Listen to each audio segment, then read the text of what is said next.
Hello and welcome back to Confessions of an SEO. This is Carolyn Holzman. I'm your host. Today is going to be part one of a two-part episode because I felt the topic was a little bit bigger than, we're all busy, right? So just want to make sure that don't go too long. So I want to try and keep this one in a manageable time frame. So the topic for today, now that you're curious, is SEO packages.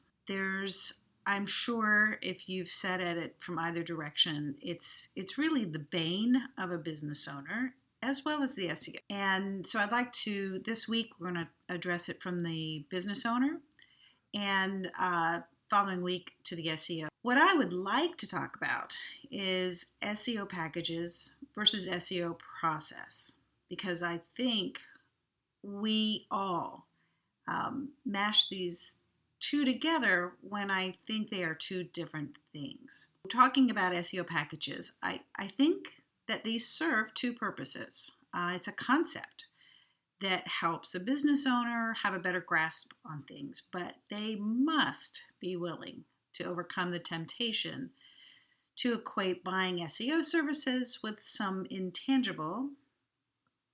Buying SEO services is intangible, right? You can't put your hands on it. But it has to not be compared to, for instance, if you're going out and buying a gallon of milk, which is something very tangible.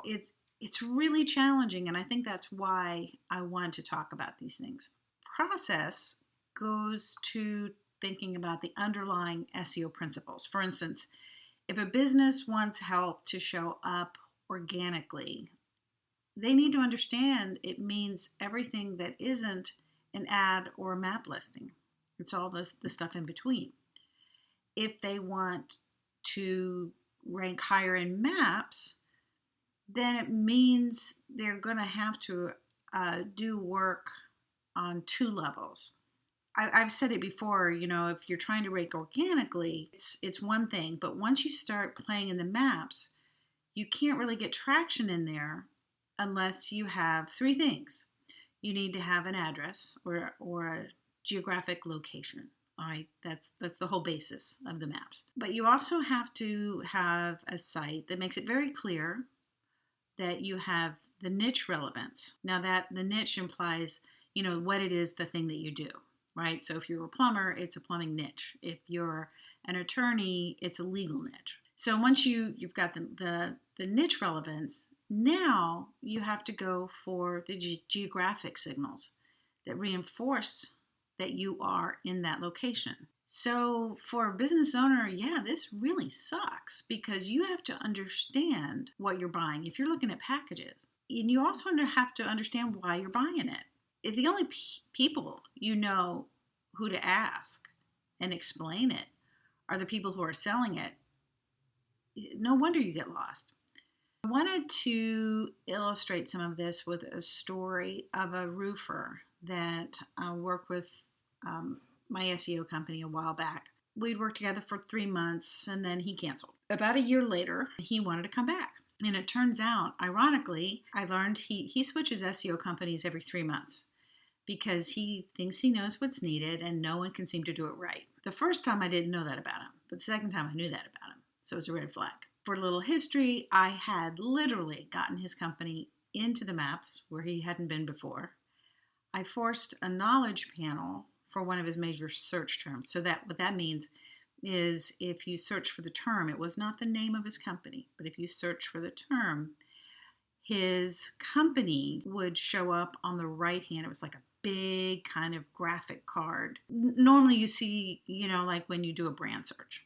Anyway, so he got the knowledge panel. I'd gotten him organically to just under Yelp, which was he was in the third position. But interestingly enough, he didn't think this was enough within the first 3 months, so he canceled. Now, just under a year, he's back. And although he was not impressed with the first round, he was willing to give me another shot. And oh, by the way, also provided me a list with what he wanted to see. Every month he wanted 50 backlinks, 20 citations, and a bunch of things that frankly I knew from testing wouldn't help him achieve the things that he wanted. Maybe they would have worked in, let's say, 2010, but they definitely no longer pushed any power. But he had his list and he wanted what he wanted, and all I had to do was do what he wanted. He was tired of chasing his current SEO company down only to find out that they hadn't done anything. And he was willing to give me another chance. After all, I mostly did what I said I would do. All right, as a side note, you just have to understand, I documented everything I did for him, so I knew I'd hit every mark that I told him that I would do. All right, taking a look at it, I don't know if what he said about that other SEO company was true or not, but I do know that it can take some time before Google, and I'm using Air Bunnies, counts the backlinks in their link graph. It can take a couple of weeks, three to 5 weeks, if there's no major update.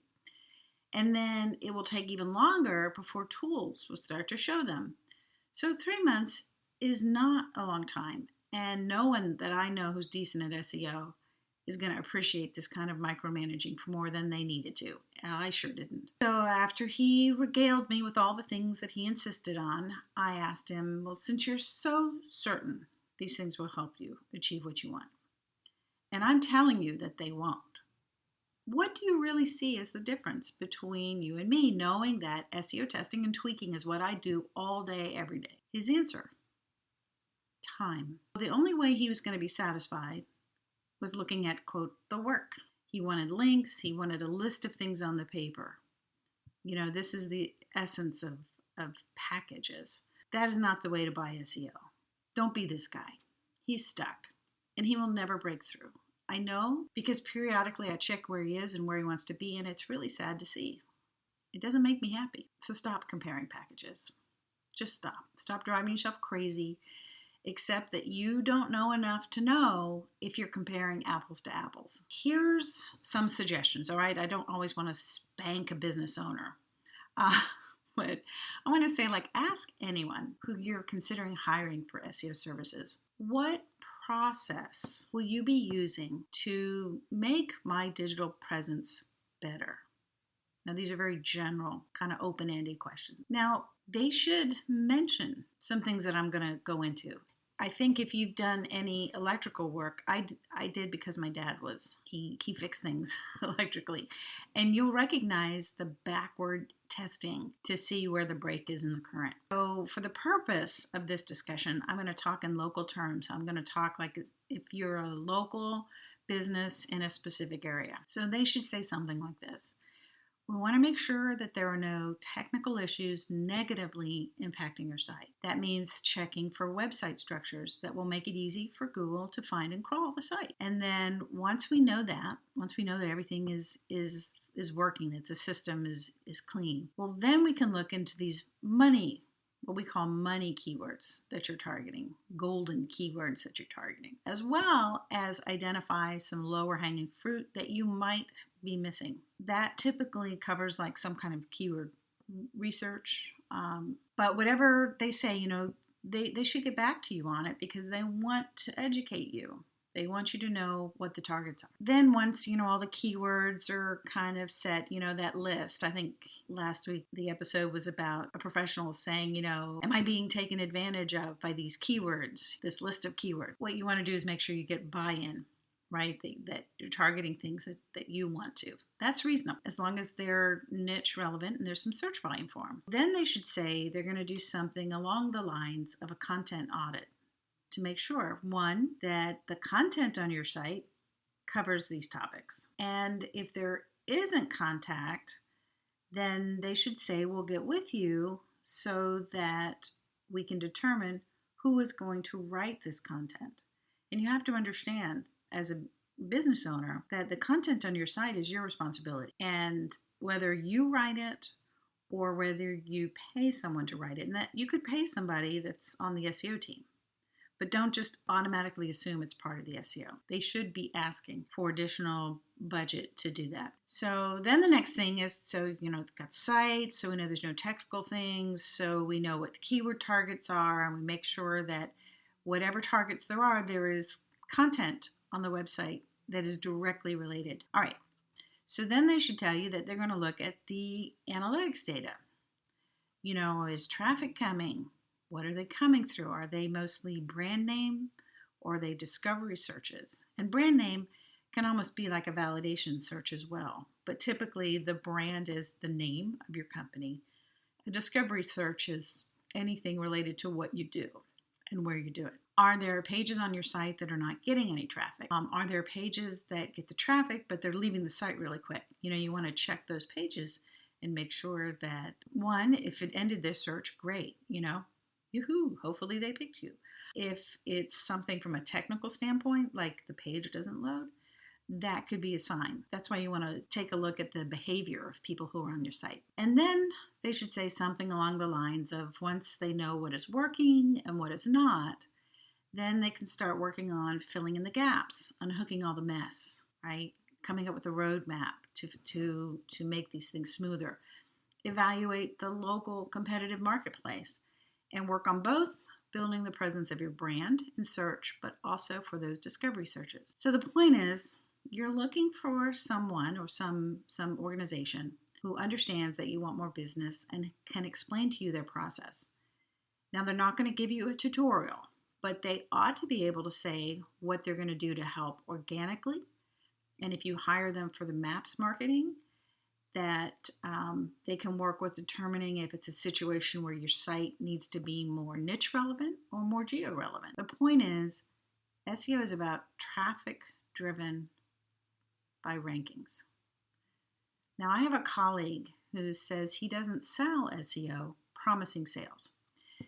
The only way to do that, I think he makes a really, really good point. The only way to promise sales is if you are in control of the copywriting, what appears on the site, that you have done some conversion rate optimization, tested things out, and found out what people responded to, and that you're probably training the sales, the person who answers the phone, the one who takes the call, the person who goes out maybe on site to give the estimate, so forth and so on. If you want to be an informed business owner looking for SEO service, ask your prospective SEO.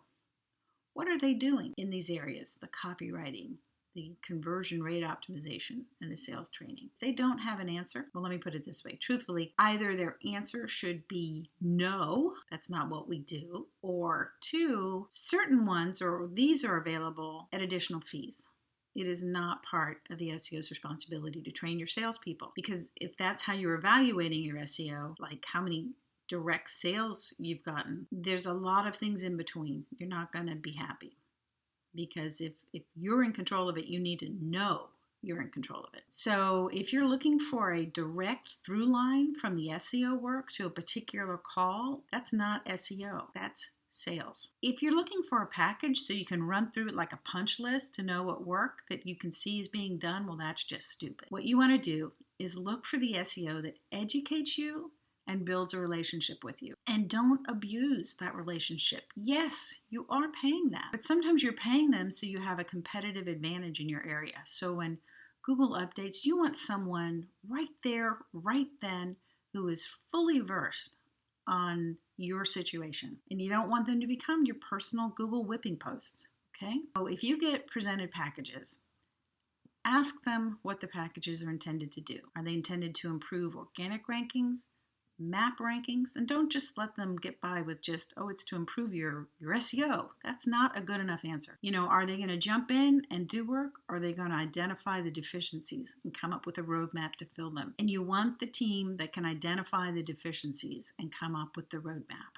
This is part one of the SEO packages versus SEO process, where I address the business owners. So next week, I'll cover the same topic, but through and for the SEO.